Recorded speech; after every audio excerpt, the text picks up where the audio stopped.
My understanding is that in the Andromedan culture they have reincarnation as well. But in their culture, when a soul crosses over, it has full memory of who it is when it comes back into the physical. Again, it's that law of consistency. We don't have that.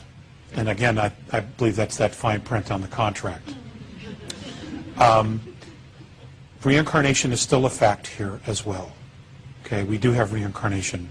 Where the soul goes after there's death, I don't have that answer. I don't have that answer. I've just got a quick joke. Yes. Oh, I'm sorry. There you are. Yeah, it's just a quick joke. Two Andromedans.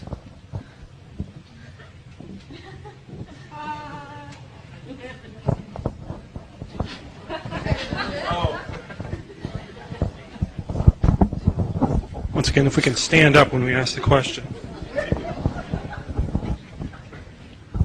Yes, aloha, Alex. I watched your show on Google, UFO Hypothesis, and you talk a lot about your contacts with the Andromedans.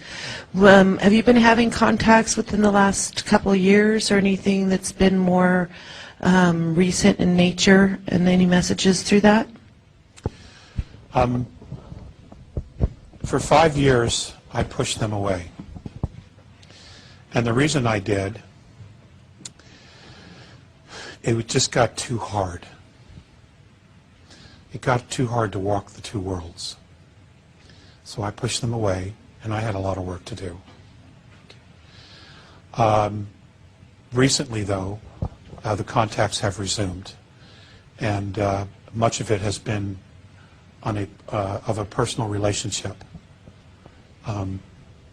The message has been more or less personal relationship, just getting to know each other once again after a very long time of not talking to each other.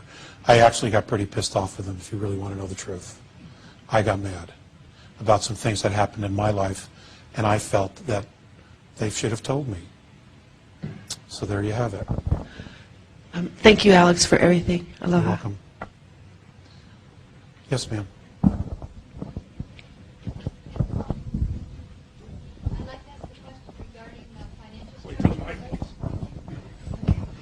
Okay, regarding the financial structures of our planet and the difference between their not needing currency, do they foresee a transition for us into that?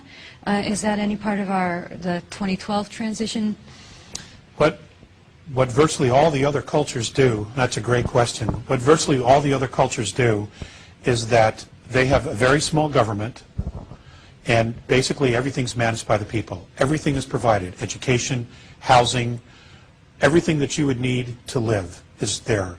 In turn for that, you participate in doing several years of learning how to grow food, horticulture, of managing livestock, dealing with nature, building machinery, building spacecraft, learning astronomy, planetary astronomy. You would participate in all of those fields, and as you're participating, and you're not only getting an education, but you're also contributing, all of your needs are met. Everything is there, and each generation contributes, and it just works out perfectly. It's almost like a utopian society. Nobody has to pay for anything. It just doesn't happen. Hi there. I'm right at the back. Oh. Hi. I have a question for you. I too have been in contact with Andromedans, and they've talked to me a bit about their society, and I was interested to know if they told you when it comes to constructing things, have they explained to you how far they go with manual construction, or whether they use thought manifestation, whether they combine energy with matter to construct places, buildings, and things like that? Actually, both. They also use holographic technology. Yeah, I thought perhaps that might be the truth. Because somehow, when I've been talking to them, I couldn't envisage them getting greasy, making wheel bearings and things like that. So I was wondering what they'd said to you about whether they get together as a group and maybe manifest a park or a garden or homes and things? My understanding is that the park areas, all of that is created using holographic technology. If you're in this craft and you move into one of these park areas, you literally have no idea you're in a spaceship, and you would never know you were in a spaceship. Yeah. I mean, they could create a Hawaii in the middle of these motherships, and you would think you were in Hawaii. You would not know unless you consciously were aware that you had walked into the ship, walked upstairs, took in elevators, what they call elevators, what we would call elevators, to different levels, and then walked out into the park area in the spaceship as you're traveling through space. It is the most phenomenal thing that you could possibly experience. Yeah. It's awe-inspiring. Yeah.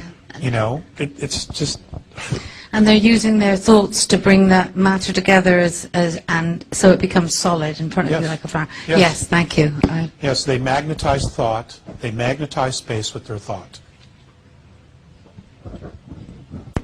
There's a lot we didn't cover, and I'm out of practice. Yes, ma'am.